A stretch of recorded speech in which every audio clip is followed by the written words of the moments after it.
These 9 scientifically proven study methods will change how you learn forever. Today, I'm going to show you how to trick your brain into studying faster, even when you're exhausted and unmotivated. Trust me, I've used these hacks myself to get into and graduate from Yale.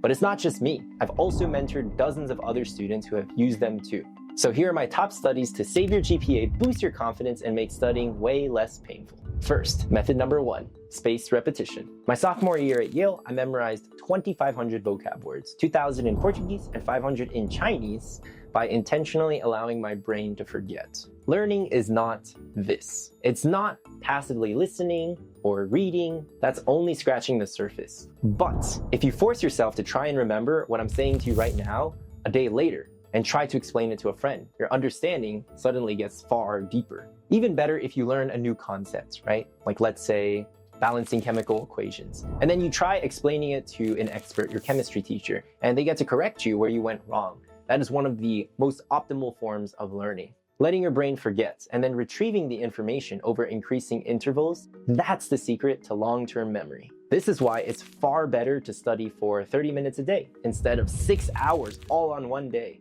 especially when you're trying to master a foreign language or memorize a bunch of history facts. To learn those 2,500 vocab words, I broke it down into 25 flashcards for 100 days. Then I would just study the flashcards every day while eating lunch. That way, the forgetting and retrieving became a habit for me. I'd literally set up this cue, habit, reward loop where it was like, okay, it's lunchtime, great, study Portuguese/Chinese, and also you get to eat ice cream/drink coffee while you do it. So that way the process is a lot more enjoyable. Fast forward 2 semesters, and I was now using advanced Chinese terms to speak to my clients' parents in Mandarin, and I could hold casual Portuguese conversations with Brazilian strangers. That being said, you might find yourself in a situation where you need to memorize 50 or 100 terms in a very short amount of time.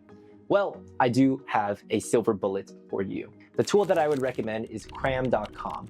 It's a little bit old school. You can create your own flashcards, and then there's a literal function called the cram function, where it will continue to test you again and again and again and again until you have mastered all of the material in a flashcard set. After that, I still recommend going for a walk, taking a break, intentionally letting yourself not think about this material for 30 minutes, an hour, and then redoing the cram function. The neuroscience supports this too. Each time you retrieve forgotten material, and you can correct it, you can find out if you are right or wrong, you reinforce the myelin sheath around your neural pathways, thereby turning this mental dirt road into a superhighway. Method number 2, interleaving. Most students cram by topic. Today is integral, tomorrow is derivatives. But guys, that's not how tests work. You don't get one clean section for every skill. Instead, you get this chaotic mix, and your brain has to switch gears constantly. Studying one type of problem at a time, you have to stir them up. Alternate between integrals and derivatives. It will feel messier. It may even feel harder. But that difficulty, my dear virtual little sibling, that's what makes the learning stick.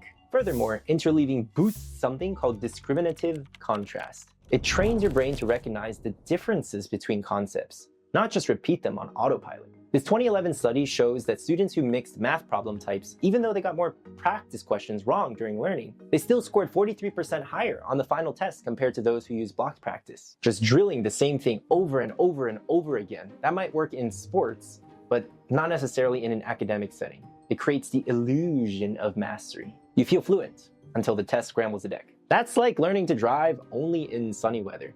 The second it rains, you panic. In short, interleaving trains you to adapt, to shift gears fast and calmly, to handle new combos under pressure.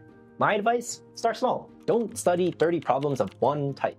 Do 5 of each, mixed together. Rotate subjects during long study blocks. If you're prepping for the APs, don't just do a calc section. Mix in psych, bio, stats. This way you can also give yourself a chance to forget. Just like we mentioned, you're not just building memory, you're building flexibility. The #1 skill tested on any real-world exam. Method number 3, write it on paper. The fact is, writing by hand engages deeper cognitive systems that typing simply doesn't touch. When I was learning Mandarin, I struggled so much to remember the pictograms. So I started drawing them by hand, over and over and over, just writing until the characters stuck. Hand-drawn diagrams help me better understand and remember biological systems like nephrons in the kidney, stoichiometry, even historical timelines. Here's the science behind it. Writing by hand engages more of your brain, especially the reticular activating system, which filters information and tells your brain what's worth remembering. Plus, handwriting creates motor memory. In a 2014 study, these students who hand-wrote lecture notes remembered way more conceptual information than those who merely typed. Why? Because typing encourages verbatim transcription, while handwriting forces summarization and synthesis. Handwriting, even if it's slow and messy, in fact, because it's slow and messy, forces your brain to encode what matters. Ultimately, that's what builds long-term retention. So, the next time you study, close a laptop, take out a pen and paper, create a messy mind map, diagram a process, rewrite a concept in your own words. You don't have to do this all the time, but it's a helpful drill for understanding what you do and don't know, and for determining the relationship between concepts. Prepping for finals or APs, I strongly advise creating at least one handwritten master guide per subject. It might take a little longer, but that's the point. Here's my question. Would you rather waste 3 hours passively reading and retaining nothing, or 1 hour of writing and remembering everything? Method number 4, active recall. We've talked about this a little bit already, but I just want to stress this because it's so important. You don't build memory by rereading, guys. You build it by testing yourself even before you're ready. Usually it takes anywhere between 4 to 7 interactions with a new concept, idea, word, phrase before it really starts to sink in. To learn those 2,500 words in Portuguese and Mandarin, I didn't just rely on my flashcards. I used a lot of active recall. While I was exercising, while I was showering, I would try to remember what were the 25 words of the day. Which ones did I miss? Which ones did I forget? Which ones did I struggle with most? As I mentioned before, memory is built when you pull the information out, not when you just passively put it in. Dozens of studies have shown that active recall can double or even triple retention when compared to passive review. Reason being, retrieval strengthens the neural pathways. And yet the weirdest, craziest part is that most students don't test themselves, don't try to recall this information. Maybe because you don't know what to ask. Maybe because you don't have time to make flashcards for everything. And when you quiz yourself, it feels kind of easy. You only quiz yourself on what you know. But what if I told you there was a tool that could solve all of that? Introducing Theia. Because I was just chit-chatting with a couple of the seniors we worked with last cycle, and they all mentioned this was the #1 tool that helped get them into Harvard, Yale, Stanford, MIT. Theia makes active recall really easy. And no, this isn't the sponsored video, but it could be. On Theia, all you have to do is upload your notes or even link a YouTube video, and it will build a custom study kit just for you. They even have preloaded info for AP courses, so you can just click on the units you need and get cracking. One of my students mentioned she mainly used it to generate multiple choice questions, since her teacher's tests often mimicked that section of the AP exam, which, by the way, is a really good rule. Like, when you're studying, try to mimic the actual test as much as you can. I'm going to give you another tip on that in just a few minutes. Now, here's the kicker. Combine it with materials from other sites like College Board. Did you know that you can find all free response questions for AP exams there? For AP Bio, there's also a bunch of sites that sorts the free response questions by topic. That's really perfect for unit tests. But multiple choice, that's the part that College Board doesn't publish. So having an app that can generate high-quality multiple choice questions for AP Econ, Bio, Chem, Calculus, and Physics, that can save you hours of prep. Ask yourself this question: am I rereading or am I retrieving? Ditch the highlighter, write your own questions, or use a tool like Theia to generate them. Quiz yourself early, often, and especially when you feel unready. Method number 5, explaining out loud. Teaching instantly forces your brain to organize, clarify, and catch gaps in your knowledge. One of my best friends in high school became a doctor because I was really bad at bio. So he was forced to explain these biological concepts and systems to me again and again and again. And that's how he mastered them so quickly. I, on the other hand, was pretty nice at writing. So I would explain creative writing concepts, how to show, not tell. I've been talking about this for 10 years, and that's how I mastered writing, by tutoring. Now, the neuroscience, organizing and verbalizing your thoughts, that's what activates your prefrontal cortex and exposes weak links in your logic. Also, when your friend hits you with a curveball and asks, well, how do you know that's true? Why does that even work? This forces you to dig deeper and reason instead of just regurgitating an answer. Perhaps because of their question and your desire to help them, you're now entering a whole new rabbit hole and learning more about not just the concept, but its conception, how the concept was created. In conclusion, speaking out loud, talking to yourself, to a friend, that is one of the biggest hacks to quickly discovering your gaps and locking in understanding. Method number 6, habit stacking. The fastest way to build a habit of studying is to make starting feel automatic. The first thing that I would do is create a mental list of what kinds of studying you find most energizing and easy, versus the kinds of studying that you find most taxing and difficult. The secret to tricking my brain into getting hard things done was by combining the difficult study task with a beautiful cup of coffee. For you, it might be a piece of chocolate or candy, or it could be a favorite song. And that way you start to train your brain to associate a difficult task with comfort and reward. This in turn reduces the activation energy and relies on cues rather than willpower. That's how you build consistency, even on low energy days. Think about it like this. When you habitify your studying, it doesn't feel like work.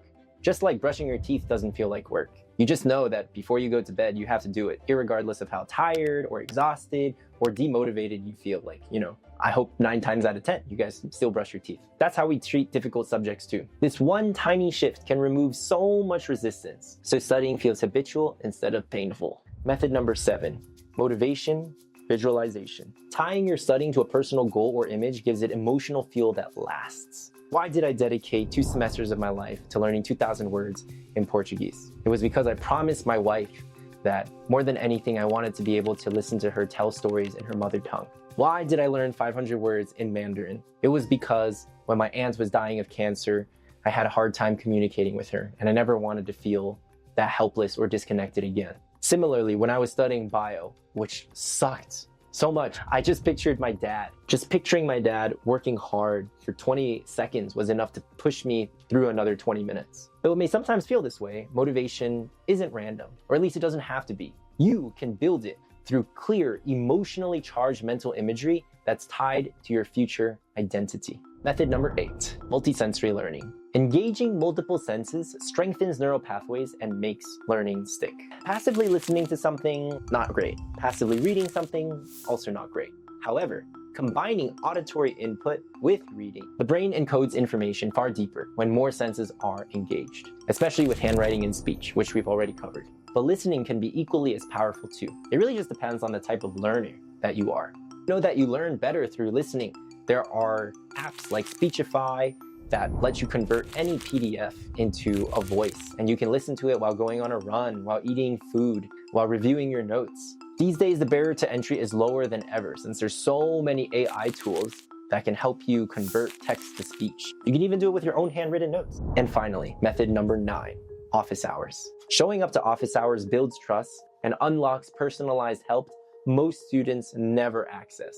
I'll never forget asking the valedictorian of my high school, like, how do you get perfect grades here? For reference, Exeter, like #1 private boarding high school in the country, arguably the world, we have a GPA system on an 11.0 scale. An 11 is an A, a 10 is an A-, a B+ is a 9. It's ridiculous. Anyways, the number of students who get a perfect 11.0 every trimester, 1 in 1,000. At any rate, I remember asking these people who are getting perfect 11.0s, like, how do you do it? Are you just smarter than me? Like, should I just give up? And they're like, oh, no, Kev, like, you can do this too. Every single subject, you have to meet with the teacher. I was like, what? And they're like, yeah, even if you're doing well, even if you already have an A- or A, meet with the teacher. Because that's when you get to ask them questions about what might be on the test. You can show them your notes and see if what you're writing is actually what we're going to be quizzed on. And here's the secret sauce. If you meet with your teacher often, they begin to develop a relationship, a kinship to you, and they can do things like round up your 89 to a 90. Even if you don't get the best grade, they'll write you a banger recommendation letter. That being said, this is true in school and in life. Never show up with nothing. If you're gonna ask your teacher, your professor for advice, prepare beforehand. Write down questions you have about key concepts. Good ones too, that can't just be Googleable. Maybe you already understand the course and the concepts really well, but you want to go above and beyond and really impress them. If we look at simple statistics, I promise you less than 10% of students actually talk to their teacher and ask them for help or advice. You want to be a top 10% student? Here's the answer. Here's the playbook. You might think that I don't have time to be visiting my teachers. I barely have enough time to study. But actually talking to your teacher can cut down your studying time, because instead of wandering around and trying to figure out what might be on the test, they can give you hints, they can give you pointers, they can correct you where you're wrong and thereby improve your grades and your efficiency. If you enjoyed this video, I have a feeling you might like this one too. Check it out. Leave a comment below on which study method was most enlightening or interesting. I always read every single one. Looking forward to hearing from you guys.